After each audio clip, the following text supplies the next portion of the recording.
So some of you have probably already seen me on how I can, or how I make a great cup of coffee. Well, today I'm doing that same thing, but with Turkish coffee. You can't read it, obviously, but the consistency of it is a little hard to brew. Again, I did use my pizzetti, but I cut the, make sure the camera can see that. So it's pretty much like a powder-like form. You pretty much want to boil it. So yeah, just like that. That's exactly what it is. It's like a powder-like form of coffee. So what you want to do is you want to actually boil it in a pot of water. And then I think you're drinking about 1/8 of an inch or 1/4 of an inch of the water off the top. But I didn't want to do that. So what I ended up doing was I used my pizzetti, packed it in, just like you would use a normal pizzetti, and I boiled it to a degree. I saved some time. I decided to save some time on how to... Let's see here. I'm going to get this up a little bit more. Sorry, guys.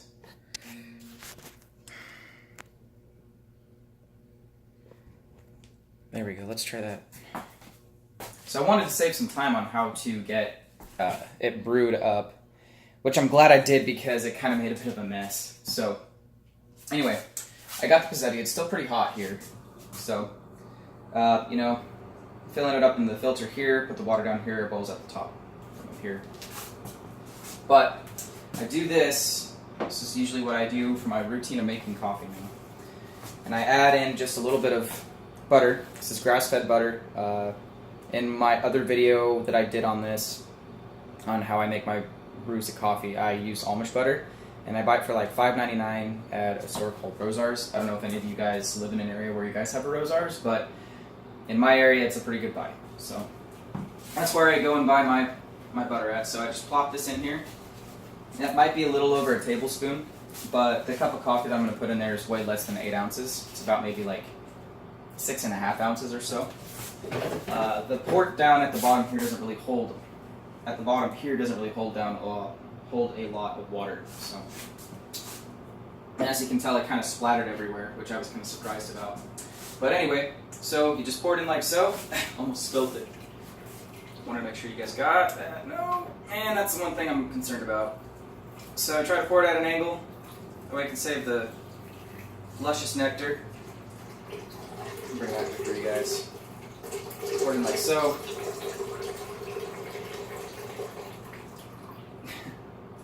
I always have a hard time trying to keep this thing from spilling. So, boom, you're done right there. Just spilled some. So, know where I'm done though? Apply water to your washcloth. Apply the washcloth, the wetted washcloth, to your Vitamix and scrub away. Or another high performance blender of your choice.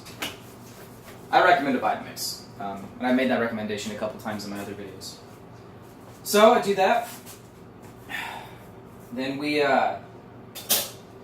put the lid on like so, because it's going to blend it.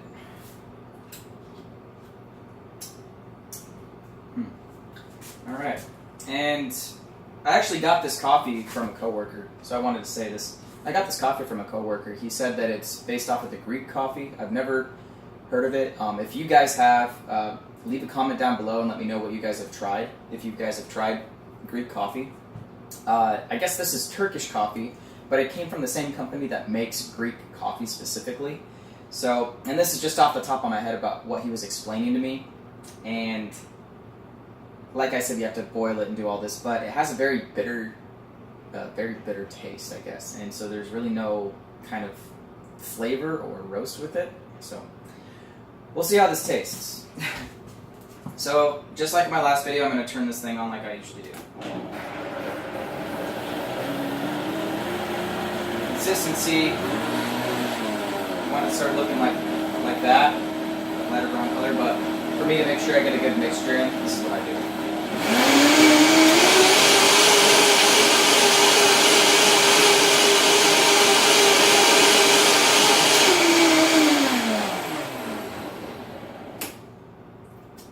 just like that. Pull it off. Grab your cup.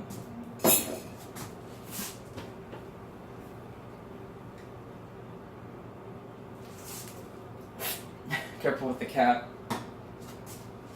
Very frothy at this point. Then you just go ahead and pour it. I'll show you guys how I pour it. Pretty much just like that. Nice, slow stream. The butter itself really gets it frothy. It's the dairy, as you know, animal fat itself, really. But I love doing buttered coffee because it just keeps me so satiated. Keeps me so satiated. Now, quick cleaning tip. Set this guy over here. Quick cleaning tip. I would clean it immediately because you got this fatty oil substance in your blender and you want to make sure that it's clean. That way it doesn't gunk up.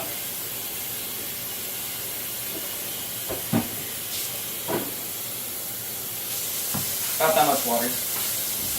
Don't need too much. Pop the cap back on. Walk it like so.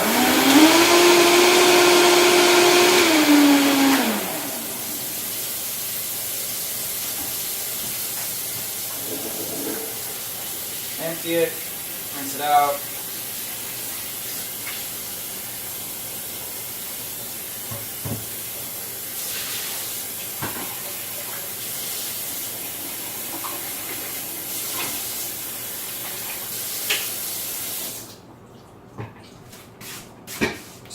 Upside down like that. Boom. You're done with cleaning. I didn't want to make this video too long, so it looks like I'm coming up on 7 minutes. So, now the epic taste test. The epic taste test. I like to stir it a little bit too, you know. Let's make sure it's a good mix.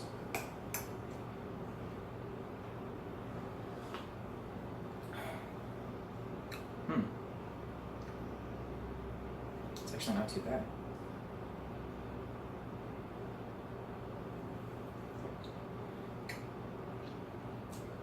All right. Well, now that's not too bad. Actually, I got to taste a little bit of the coffee. Very frothy with the butter, and it's always going to be like that if you mix it with the Vitamix. But it's a great drink to drink in the morning, especially with intermittent fasting of any kind. If you guys do that, keeps you satiated and whatnot, and it's just a really great benefit to your diet and start your day off. So thanks guys for watching. Like I said, leave your comments down below if you know what Greek coffee is and if you guys have brewed it and how you guys brew it. I'd love to know your guys' thoughts and what you guys think about Greek coffee. So, alright guys, talk to you later. Thanks.